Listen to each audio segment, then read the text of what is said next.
Hello everyone, Joe here again.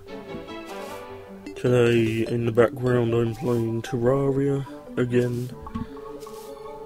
I've progressed on a little bit since you last saw the footage I previously captured. I didn't think it was good enough, so I haven't used it again.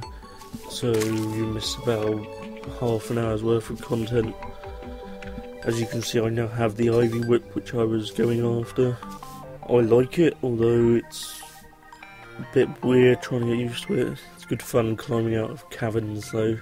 Over the next few videos you'll see me playing towards hard mode.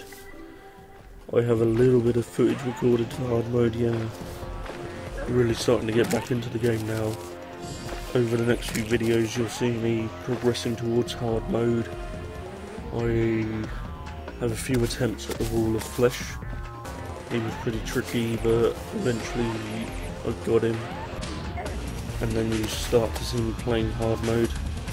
Not sure how many videos worth of content I've got, but I'll leak it out a little bit, and then I haven't really had much chance to play it since, but hopefully I'm going to get back onto it soon and I'll record that video. But yeah, I'm really enjoying it. I'm really glad they're putting more content in for free. Looking back, I'm amazed I only paid £6 for it, considering it's given me at least 50 hours of content, and then there's going to be another 50 hours to come, I'm sure. So on to today's vlog entry. I just received the Metal Gear Solid HD collection in the post, so I wanted to make a video on this to share my thoughts. There's been a little bit of negativity because more and more developers are going with the idea of releasing a HD collection, as it's called, and obviously people are seeing this as a way of developers making easy money, reusing a game they sold. Before touching up the graphics a little bit, adding high resolution to it. So, is it really worth it? I paid £25 for a HD collection, I think. So not the same as paying for a new title, but still, it's quite a bit of money, although you do get free games.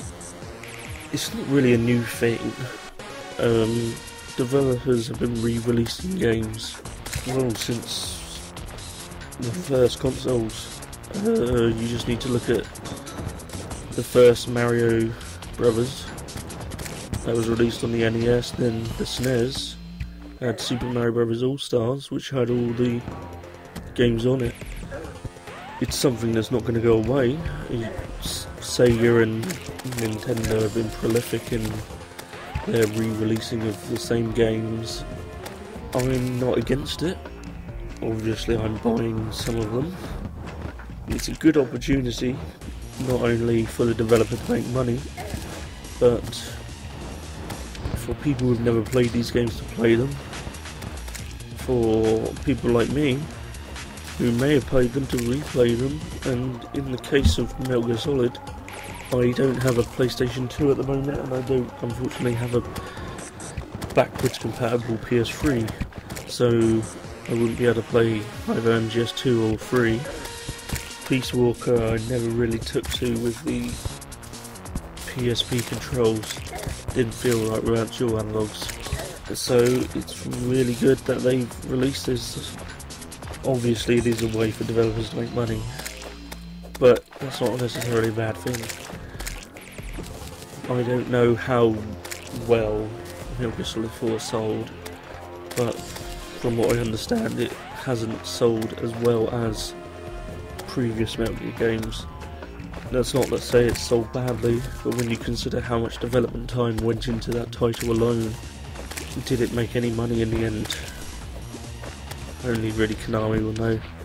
This is a way for them to share these amazing games with people who may never have played them, for people like me to rekindle that love affair, and for Konami, well, Konami to make a bit of money. Yeah, I'm sure the publisher makes a bit of money, but if the publisher makes money, that's money that they can give to developers to make new games. I would hope that it would continue. I'm saying that because there have been some collections that I feel I want to buy. Shadow of the Colossus, Team Ico collection, I want to get that. I never got around to playing those games, shamefully. It was one of those games that I always intended on buying Ico, but then never did.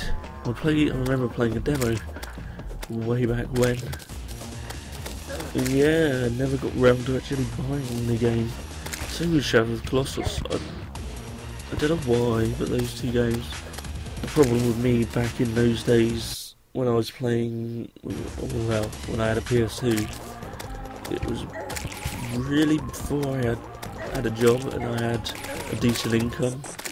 So new games were pretty rare and very welcome, so I didn't really take as many risks with more unknown games.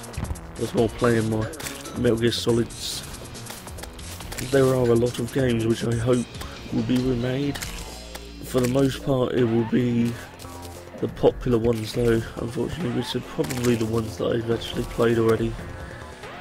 Perhaps in a few years more games will be able to be ported more easily over to the PS3, although without the backwards compatibility it's going to require some work on the part of the developers, I imagine. So there's no straight, like the PS1 classics, they can just be emulated by the PS3. Maybe the PS4 will have better capabilities with that regard, and then we'll be in the same situation with wanting PS3 backwards compatibility. Who knows? Anyway, I digress slightly. I think there is room. I don't imagine these would sell as well. They may do better in terms of the PSN downloads. I don't really know. Downloading these games will take up a sizable chunk of your hard drive though, so it's not really something that I would want to do, which is why I'm glad they released it as a disc. For me though, these games I have wanted to play again, and partly down to lack of a system to play it on, I haven't really got round to it. Metal Gear Solid 2 in particular I've wanted to play for a little while now. I don't know whether I wanted to play it since I heard the collection was coming out or whether it was before that, but certainly I've been wanting to play it a little while, and it's good that I get the chance to do that again, and it's good that other people get the chance to do it, because I do highly recommend that game. Probably my favourite of the three. Mixed emotions in Metal Gear Solid 3. It came with the first Metal Gear Online, which got together with a few people online and we played. It was fun, but I had really bad experiences with network connections back then. Yeah, didn't really work out too well for me. Peace Walker I delved into a little bit, but yeah, the controls and PSP, I'm not really a handheld gamer, although I still buy handheld consoles. Other than that, I bought the God of War collection, and I haven't really played it. But yeah, I definitely want the Shadow of Colossus collection. I don't know how much work goes into HDifying, whatever you want to call it, a game these days, but I can see where some people are coming from, stamping HD on the front. It is an easy way to make money, so are the prices right for these games? At the end of the day, only the people who are playing them can determine that. Voting with your wallet again, that sort of thing. But don't just dismiss them. It is a great opportunity to try games you may never have experienced before. I would highly recommend the Metal Gear Solid collection. but how many other ones I will actually buy, I don't know.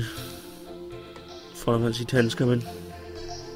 Do I really want to invest another 200 hours into that game? Do I have 200 hours to invest? But yeah, I'm gonna leave it there, I think. Otherwise I could rattle on about nothing for another half an hour. But yeah, I'd highly recommend Metal Gear Solid HD Collection. Don't just write these games off because they're classics, because they're remakes, they're old games, whatever. See it more as an opportunity. Alright then guys, take care.